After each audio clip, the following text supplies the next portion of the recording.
মাঘ মাসের প্রথম দিনেই আমাদের বাড়িতে হয় মা ক্ষেত্রলক্ষ্মীর পুজো। প্রধানত এইটা কৃষি বা যারা কৃষক আছেন তাদের মঙ্গল কামনায় এই পুজো হয়ে থাকে। এই পুজো দেওয়ার জন্য বাড়িতে প্রত্যেকেই নিরামিষ রান্না করে খেতে হয়। বাঙালিরা অনেকেই পৌষ পার্বণ বলে। তো প্রথমেই এখানে একদম শুদ্ধ গোবর জল দিয়ে ভালোভাবে সকাল থেকে এখানটা মুছে রাখা হয়েছিল বা লাতা দেওয়া হয়েছিল। তারপর সেখানে শুকিয়ে যাওয়ার পর এখন আলপনা আঁকা হচ্ছে এবং সন্ধ্যাবেলা হবে পুজো। মকর সংক্রান্তির ঠিক পরের দিনই এই পুজোটা হয়ে থাকে।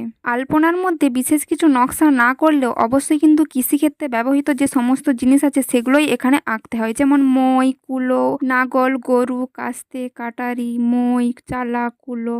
এই দিন অবশ্যই বানানো হয় পিঠে। নানান স্বাদের নানা রকম পিঠে দিয়েই এই অনুষ্ঠানটা উদযাপন করা হয়। এটা যেন একটা বাঙালির ঐতিহ্যবাহী প্রথা, এত দিন ধরে চলে এসছে, হয়তো আগামী দিনেও এই প্রথা হয়তো কখনোই উঠবে না। গ্রাম বাংলা মানে এইসব প্রথা অবশ্যই থাকবে। আমি কিন্তু বিশেষভাবে বেশি কিছু আঁকতে জানি না, যেটুকু দেখেছি মা কাকিমাদের থেকেই দেখে শিখেছি। তো আমি সেটাই চেষ্টা করছিলাম, পাশ থেকে আমার কিছু কাকিমা, দিদি সবাই কিন্তু আমাকে হেল্প করছিল।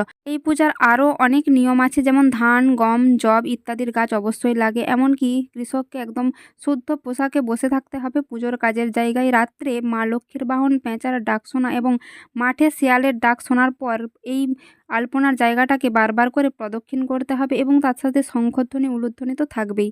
এতে প্রত্যেক দিন পেঁচার ডাক বা শেয়ালের ডাক আমরা প্রায়শই শুনতে পাই, কিন্তু এই দিন কেন জানি না ওদের ডাক খুব একটা শুনতে পাওয়া যায় না। তাই সবাই চুপচাপ বসে থাকে কখন তাদের ডাক শোনা যাবে আর পুজোর কাজ শুরু হবে। তো আমার ভিডিও যদি ভালো লাগে অবশ্যই কিন্তু লাইক, কমেন্ট, শেয়ার ও সাবস্ক্রাইব করতে ভুলবেন না। দেখা হচ্ছে পরের কোনো ভিডিও।